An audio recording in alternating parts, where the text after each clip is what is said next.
istihsanun nafsi wa tazkiyatuha wa i'jabuha aslu kulli ma'siyah wa aslu jami'i sifatil mazmumat.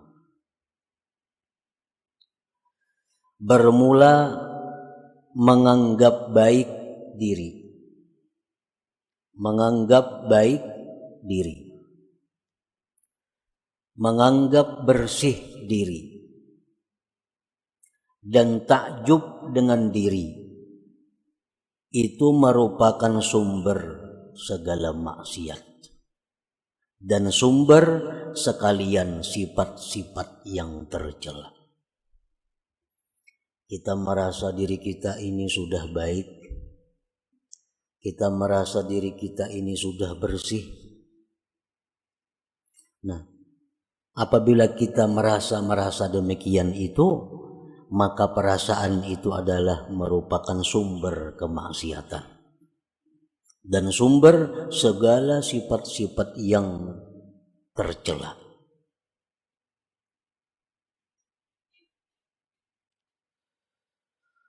Faman istahsanaha wa zakkaha wa a'jabaha istaulat alaihi al-ghaflah wa man istaulat alaihi al-ghaflah ghalabathu syahwah wa man ghalabat alaihi syahwah waqa'a fil ma'asi. Barang siapa yang merasa sudah baik dirinya, merasa dirinya sudah bersih, maka berkuasalah atasnya kelalaian, kelingahan. Orang kalau sudah merasa dirinya baik, sudah merasa dirinya itu bersih, sudah merasa dirinya ini kada ada lagi penyakit, maka dia akan lalai daripada mengawasi dirinya. Dia akan malas menambah ilmu pengetahuan. Dia akan malas menambah amaliyah-amaliyah karena sudah menganggap dirinya baik. Orang yang merasakan dirinya sudah baik, orang yang merasa dirinya sudah bersih, dia akan lalai. Dan orang yang lalai itu dikalahkan oleh syahwat, oleh keinginan-keinginan yang negatif, yang tidak baik. Dan barang siapa yang dikalahkan oleh syahwatnya, oleh keinginan-keinginan jahatnya, maka dia pasti akan terjatuh di dalam kemaksiatan. Nah, para muhibbin rahimakumullah, Allah Subhanahu wa taala berfirman, "Fala tuzakku anfusakum huwa a'lam bimanittaqa." Dengan tegas Allah berfirman, jangan kamu menganggap bersih diri kamu. Jangan merasa harat. Jangan merasa sudah pak alimnya. Jangan merasa sudah pembanyaknya ibadah. Jangan merasa tinggi ilmu. Allah yang tahu siapa-siapa orang yang takwa kepadanya itu. Nah, jadi memuji diri itu berarti adalah menganggap dirinya baik. Setiap orang yang memuji dirinya, maka berarti dia menganggap dirinya baik. Bila menganggap dirinya itu baik, maka orang ini pasti akan jatuh dalam kemaksiatan. Rasulullah sallallahu alaihi wasallam bersabda, "Salasun muhlikat." Ujar Nabi, ada 3 yang membinasakan. Salah satunya beliau menjawab, wa i'jabul mar'i binafsi. Takjubnya seseorang dengan dirinya sendiri. Wa adamur ridha bin nafsi wa su'uz zanni biha wa tuhmatu biha aslu kulli ta'atin wa aslu jami'i sifatil mahmudat. Ketiadaan ridha dengan diri. Dia merasa dirinya nih kada baik. Dan buruk sangka dengan dirinya. buruk sangka dengan diri sendiri, dan tidak percaya dengan diri sendiri, itu merupakan sumber segala taat. Sumber segala taat. Dan sumber sifat-sifat yang terpuji. Kalau kita merasa kotor, kalau kita merasa banyak penyakit, kalau kita merasa diri ini hina, nah itu adalah sumber kebaikan. Sumber segala sifat yang terpuji.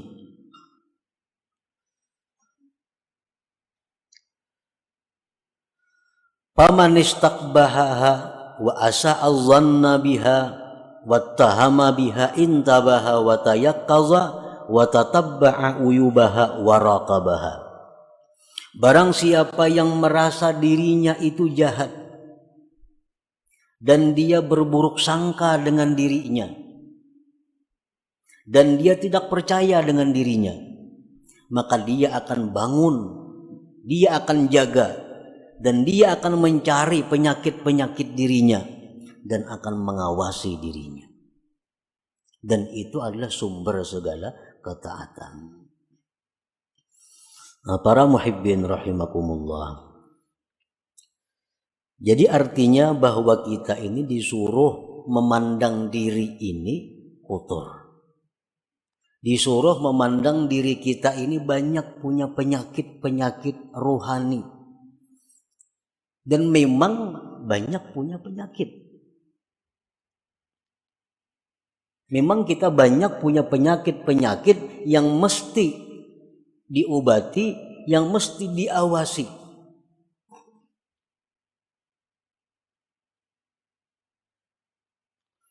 Imam Ghazali rahimahullah berkata, "Idza aradallahu bi'abdin khairan bassarahu bi'uyubi nafsih."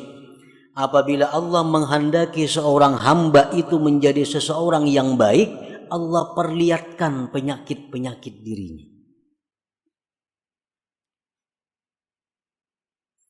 Penyakit kita, penyakit diri kita.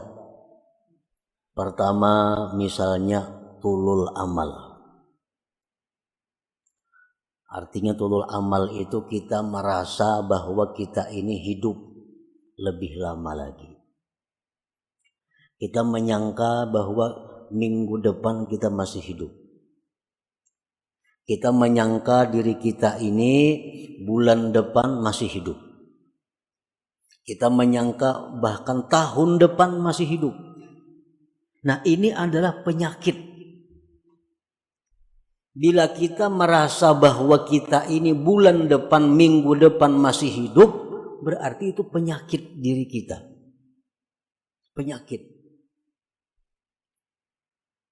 Dan penyakit ini merupakan penyakit dalam yang berakibat macam-macam. Kalau kita merasa masih lawas lagi hidup, satu, kita menunda-nunda tobat. Nah, itu akibatnya. Kayak orang panas dalam, akibatnya timbul sariawan, timbul rakungan sakit, timbul macam-macam. Sama ini, orang yang merasa bahwa bulan depan, tahun depan masih hidup, satu, menunda-nunda tobat, kayak nagin tobat. Menunda-nunda amal salih, menunda berbuat kebaikan, menunda menuntut ilmu. Nah, ini penyakit. Jadi kalau ada dalam diri kita penyakit yang namanya tulul amal, itu wajib hukumnya kita mengobati supaya jangan ada lagi tulul amal itu. Nah, itu pertama penyakit kita, tulul amal. Yang kedua mungkin penyakit rata-rata kita adalah tamak. Tamak bid dunia wa qanaah bil akhirah. Tamak. Arti tamak itu adalah bahwa kita ini masih merasa kurang. Urusan-urusan harta duniawi merasa kurang. Apa yang sudah diberikan Allah selama ini kepada kita, kita merasa belum cukup. Dan selalu hendak menambah. Selalu hendak menambah. Nang bisa buah hendak dua, nang dua hendak tiga, tiga hendak empat. Nah, ini adalah uyubun nafsi, ini penyakit. Akibatnya apa orang yang punya penyakit tamak ini akibatnya banyak akibatnya. Satu, mau mengangkat embunuran. Batas tanah misalnya, di sini mau mengangkat. Nah, ini tamak, kada cukup lawan ada. Inya mengejar apa yang dicarinya walaupun dengan jalan yang haram untuk memenuhi targetnya. Nah, ini akibat penyakit yang ada pada diri kita tamak. Otomatis orang tamak itu kikir karena takutan berkurang. Nah, kikir. Dan itu ada pada diri kita. Jadi kalau kita menganggap bahwa diri kita ini baik, menganggap diri kita ini sudah bersih, menganggap diri kita ini mulia, padahal ada penyakit-penyakit seperti itu di dalam diri kita.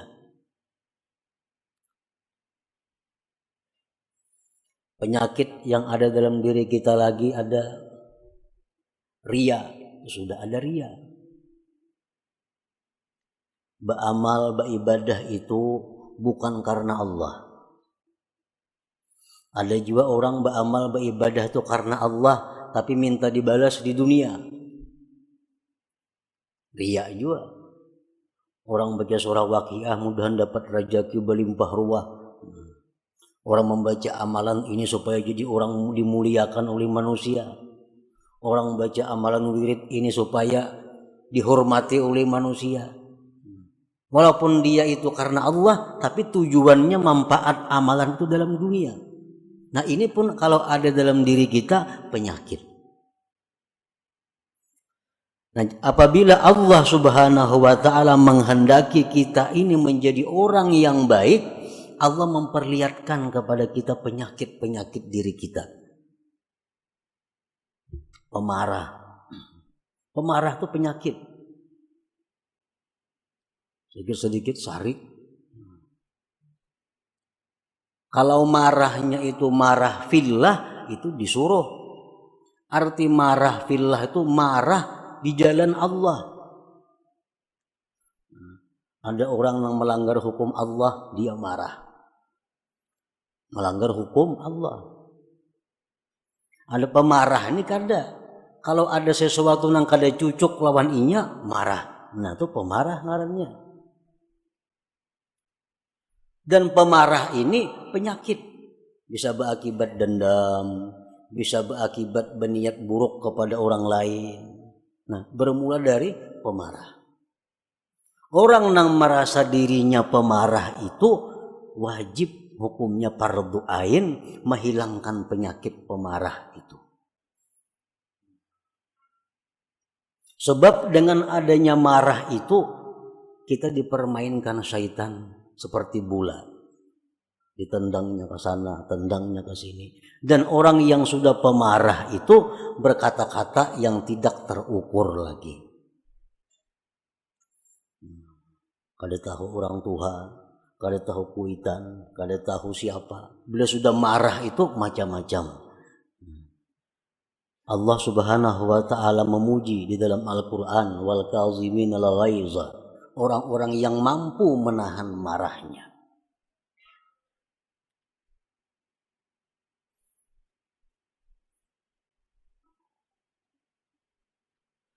Nah, para muhibbin rahimakumullah, ada sombong dalam diri kita.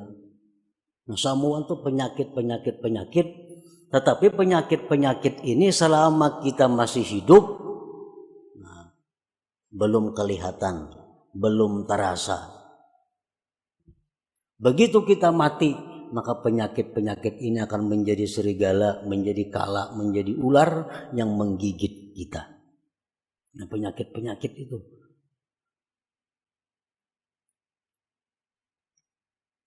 Apabila Allah Subhanahu wa taala menghendaki kita ini menjadi orang yang baik, Allah perlihatkan kepada kita tentang penyakit diri kita. Jadi wajib kita ini berubat. Amana beubat lawan orang nang mangarti masalah itu. Pas'alu ahla dzikri in kuntum la ta'lamun. Nang mana pemarah beubat pang. Ulun ni pemarah pang napa ubatnya nah? Napa ubatnya? Ulun ni pendendam napa yuk ubatnya supaya ampih pendendam itu? Ulun ini tulul amal, napa yuk ubatnya supaya ampih tulul amal tuh macam apa caranya? Jarang orang ada yang berubat seperti itu. Kalau sakit pinggang, lancap mencari tukang urut kemana-mana. Sakit awak cari obat itu ini. Padahal sakit-sakit jasmani ini begitu kita mati tamat penyakitnya. Begitu kita mati hilang sakit. Tapi kalau penyakit rohani tadi begitu kita mati, nah disitulah mulai timbul penyakit. Marah berubah menjadi kala, dendam berubah menjadi ular, ini berubah menjadi serigala yang selalu menggigit menerkam kita. Dan itu berlaku sejak dicabutnya nyawa kita sampai kayaknya diperhitungkan oleh Allah Subhanahu wa ta'ala.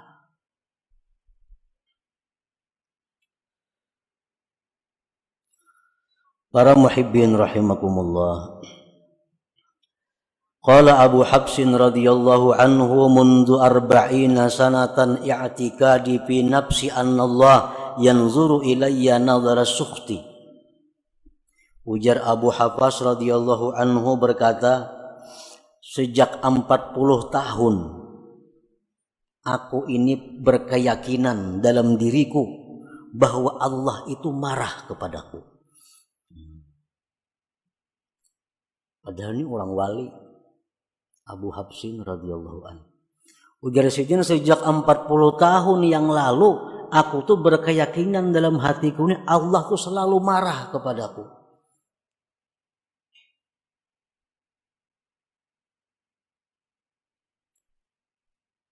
Nah, jadi artinya apa? Bahwa beliau ini memandang bahwa diri Sidin itu kotor. Diri Sidin itu penuh dengan penyakit-penyakit. Sehingga Allah marah. Qala Junaid al-Baghdadi radhiyallahu anhu la taskun ila nafsik wa indamat ta'atu halaka fi ta'ati rabbik. Ujar Imam Junaid al-Baghdadi, kamu jangan merasa tentram dengan diri engkau sekalipun selamanya diri engkau itu taat bagi engkau untuk taat kepada Allah.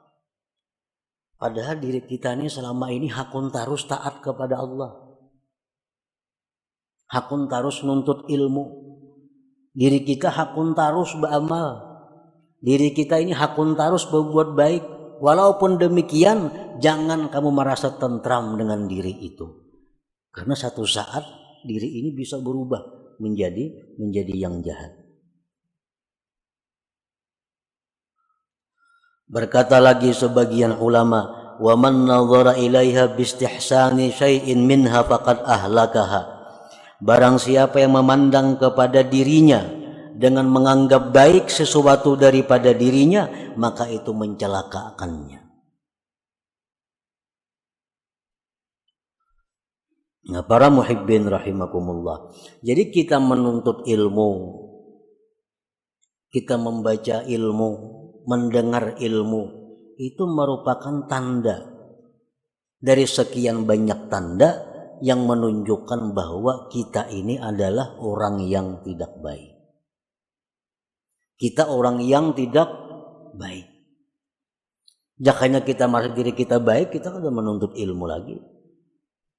Nah, kita menuntut ilmu ini tandanya bahwa Allah masih menghendaki kita ini orang baik. Kita menuntut ilmu itu adalah tanda bahwa Allah menghendaki kita menjadi orang yang baik. Nah, bila kita sudah malas menuntut ilmu, kita malas sudah mencari kesalahan diri, nah ini alamat bahwa Allah sudah meninggalkan kita. Allah sudah berpaling daripada kita, dan itu tanda kebinasaan kita. Para muhibbin rahimakumullah. Fasuhbatu man lam yarda bi nafsihi walau kana jahila khairun laka wa anfa min suhbati man yarda bi nafsihi walau kana alima. Bersahabat bakawan lawan orang nang maanggap dirinya hina. Kita bersahabat lawan orang nang maanggap dirinya banyak penyakit. Kita bersahabat lawan orang nang merasa dirinya kotor. Walaupun dia jahil orangnya, lebih baik bersahabat dengan itu daripada kita bersahabat orang yang merasa dirinya selamat, merasa dirinya baik, merasa dirinya terpuji, walaupun dia adalah orang yang alim. Ini ada orang kada alim, tapi ini merasa dirinya tuh kotor, merasa dirinya itu kada baik, merasa diri itu jauh daripada rahmat Tuhan. Ada orangnya kada berilmu kada. Nah, baik itu kita kawani, kita temani daripada orang yang merasa dirinya ini bersih, yang memuji-muji dirinya, berkisah keistimewaan dirinya, walaupun dia aliman, walaupun dia alim. Nah, itu maksudnya tadi an tashaba jahilan la yarda an nafsi khairun laka min an tashaba aliman yarda an nafsi. Nah, para muhibbin rahimakumullah. Jadi kesimpulan yang ada di dalam hikmah ke-35 ini hendaknya kita adalah mencari penyakit-penyakit rohani kita. Kita cari diri kita ini apa kelemahannya. Mungkin ada tama, ada sombongnya, ada riyaknya, ada bakhilnya, ada dendamnya, ada. Nah, kita cari kesalahan diri kita. Nah, imbah itu hanya kita berusaha mengobatinya. Takunakan. Nah, ulunnya adakah ini penyakitnya? Nah, apa yang bagus amalannya supaya penyakit itu hilang? Pemantang-pemantangnya apa? Karena setiap obat itu pasti 3 hal. Pertama ilmu, yang kedua keadaan, yang ketiga amal. Itu obat setiap penyakit.